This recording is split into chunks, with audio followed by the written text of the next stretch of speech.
마가복음 12장 18절에서 우리 27절 말씀까지 보도록 하겠습니다. 부활이 없다 하는 사두개인들이 예수께 와서 물어 이르되 선생님이여 모세가 우리에게 써주기를 어떤 사람의 형이 자식이 없이 아내를 두고 죽으면 그 동생이 그 아내를 취하여 형을 위하여 상속자를 세울지니라 하였나이다. 7형제가 있었는데 마지가 아내를 취하였다가 상속자가 없이 죽고 둘째도 그 여자를 취하였다가 상속자가 없이 죽고 셋째도 그렇게 하여 7이 다 상속자가 없었고 최후의 여자도 죽었나이다. 7사람이 다 그를 아내로 취하였으니 부활 때 곧 그들이 살아날 때에 그 중에 누구의 아내가 되리이까? 예수께서 이르시되 너희가 성경도 하나님의 능력도 알지 못함으로 오해함이 아니냐. 사람이 죽은 자 가운데서 살아날 때에는 장가도 아니가고 시집도 아니가고 하늘에 있는 천사들과 같으니라. 죽은 자가 살아난다라는 것을 말할진대 너희가 모세의 책 중 가시나무 떨기에 관한 글에 하나님께서 모세에게 이르시되 나는 아브라함의 하나님이요 이삭의 하나님이요 야곱의 하나님이로라 하신 말씀을 읽어보지 못하였느냐. 하나님은 죽은 자의 하나님이 아니요 산 자의 하나님이시라. 너희가 크게 오해하였도다 하시니라. 아멘. 오늘 이 말씀을 가지고 산 자의 하나님 나의 하나님, 산 자의 하나님 나의 하나님이라는 제목으로 같이 은혜를 나누기로 합니다. 예수님 당시에 정치적으로 강력한 대립관계에 있었던 관계가 바로 바리새인과 헤롯 왕 사이의 관계였습니다. 이들은 로마에 대해서 식민 통치를 하고 있는 로마에 대해서 대립하는 관계였죠. 친로마파 사람들은 헤롯 왕이었고 반로마파 사람들은 바리새인들이었습니다.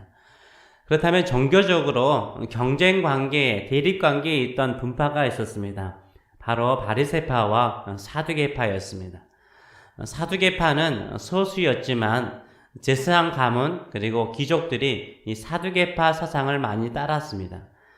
사두개인의 유래는 솔로몬 왕 때의 대제사장이었던 사독 대제사장에게서 유래되었다라고 보고 있습니다. 한마디로 권력의 중심에 있으면서 현실에 타협적인 현실주의자들이었습니다. 그러나 바리새파는 그 뜻이 분리된 자들, 구별된 자들이라는 뜻을 가지고 있습니다. 율법대로 철저히 정결법을 지켰고요. 한마디로 율법대로 살고자 하는 율법주의자들이었습니다.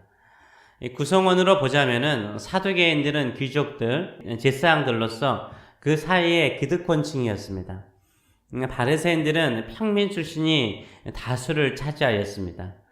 사두개인들은 정치, 종교적으로 중요한 요직들을 차지하고 있었고 로마와 협력 관계에 있었습니다. 그러나 바리새인들은요 민족주의 성향이 강하여서 반로마적이었습니다. 성경에 대해서 바리새인들은 우리가 보이는 구약 성경 전체, 모세오경, 역사서, 시가서, 대선지서, 소선지서 등 구약의 전체를 하나님의 말씀으로 인정하였습니다. 그러나 사두개인들은 오직 모세오경만을 하나님의 말씀으로 인정하였어요. 신학적으로 바리새인들은 하나님의 섭리나 계획, 절대적인 주권을 강조하였고 믿었다면 사두개인들은 인간의 절대적인 자유의지만을 강조하였습니다. 바리새인들은 메시아를 믿었고 메시아가 오시기를 기다렸어요. 구약의 예언대로 메시아가 오기를 기다렸습니다. 사두개인들은 이미 기득권층으로서 현실에 만족하면서 메시아 사상 그 자체를 귀찮게 여겼습니다. 그래서 사두개인들은 내세나 부활이나 천사나 영들은 없다라고 보았어요. 오직 그들이 믿는 것은 이 세상뿐, 현세뿐이었어요. 이 땅에 존재하는 것만이 전부라라고 생각을 하였습니다. 그러나 바리새인들은 내세도 있고 천국도 있고 메시아도 믿고 부활이나 천사의 존재나 악한 영의 존재를 믿었습니다. 이렇게 여러 가지 신학적인 면이나 성경, 메시아에 대해서 극한 대립을 이루고 있었습니다. 바리새파와 사두개파 사람들이 강하게 대립하는 것 중에 하나가 뭐였냐면 바로 부활 문제였습니다. 사두개인들은 부활을 믿어야 안 믿어요? 믿지 않아요. 부활이 없다라고 보았습니다. 예수님께서 이 부활에 대해서 어떻게 답변하느냐에 따라서 부활을 믿는 바리새인이나 부활을 믿지 않는 사두개인 한쪽은 예수님을 완전히 적대적으로 신학적으로 적대자로 참게 만들었습니다. 오늘 본문에서 왜 사두개인들이 부활이 없다라고 생각하는지를 보여주고 있습니다. 사두개인들의 논리가 무엇입니까? 모세 율법에 의하면 형이 아내를 얻었는데 자식이 없으면, 상속자가 없으면 그 동생이 그 형수와 결혼하여서 후손을, 상속자를 잇도록 하였습니다. 만약 7형제가 있는데 모두 한 여자와 결혼하여서 상속자가 없이 죽었다면, 죽음 이후에 부활이 있다면 이 아내는 7형제 중 누구의 아내가 되는가라고 질문을 던지고 있습니다. 여러분이 생각할 때 누구의 아내가 되어야 될까요?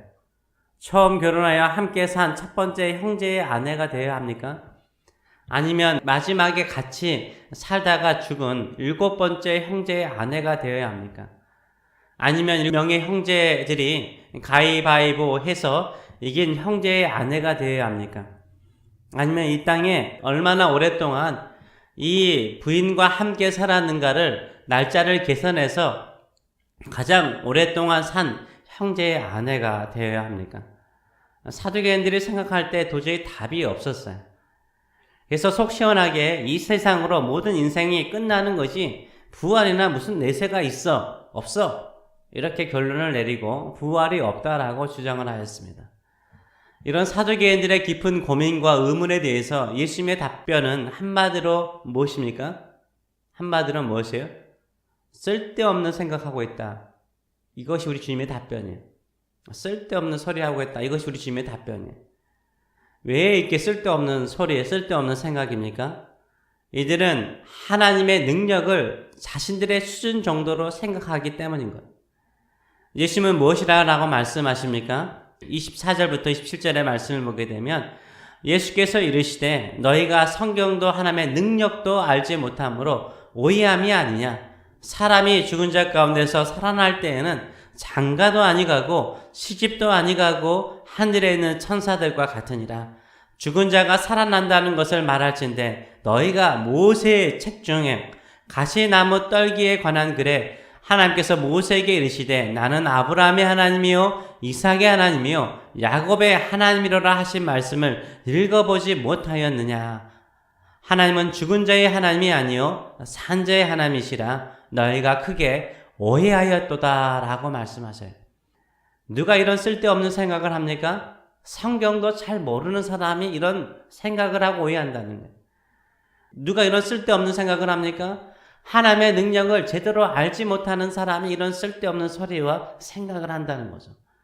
성경도 제대로 알지 못하고 하나님의 능력도 제대로 알지 못하니까 자신들의 생각과 자신들의 논리로 스스로 내세에 대해서, 부활에 대해서 생각을 하는 거예요.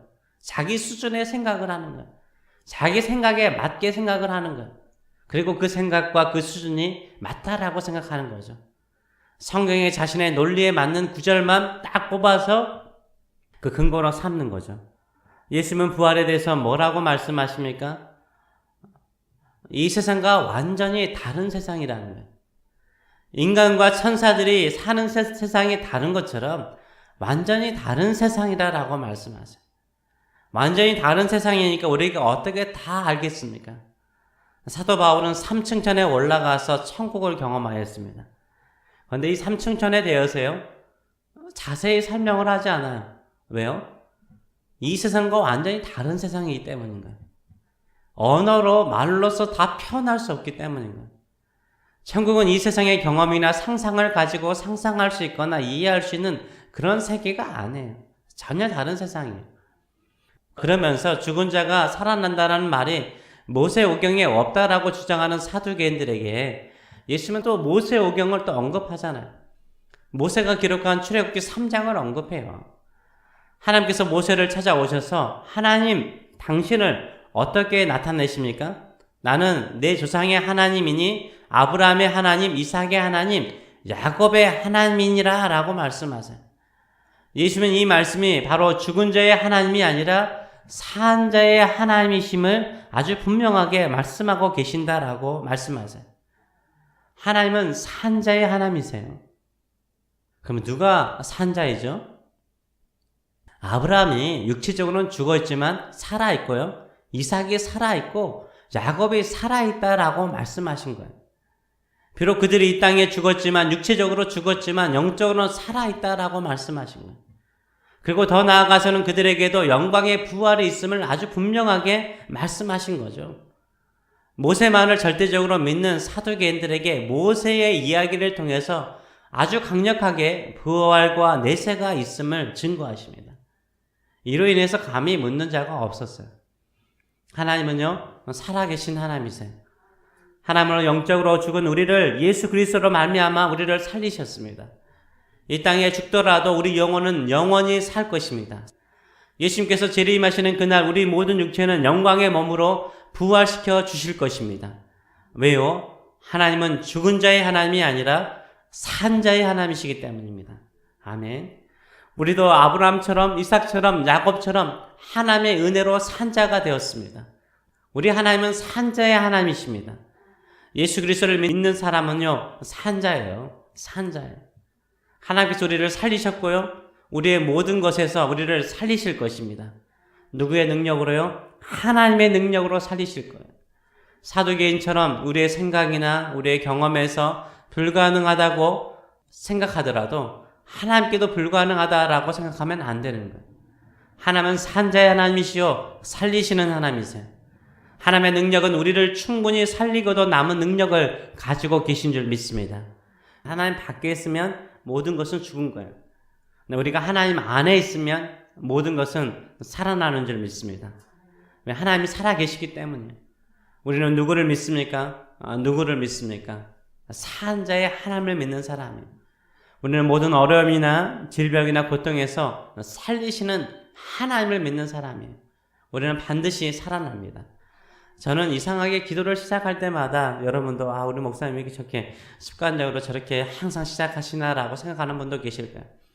살아계신 하나님, 제가 기도할 때마다 살아계신 하나님 아버지 이렇게 부르고 시작하는 기도가 거의 99%죠. 예.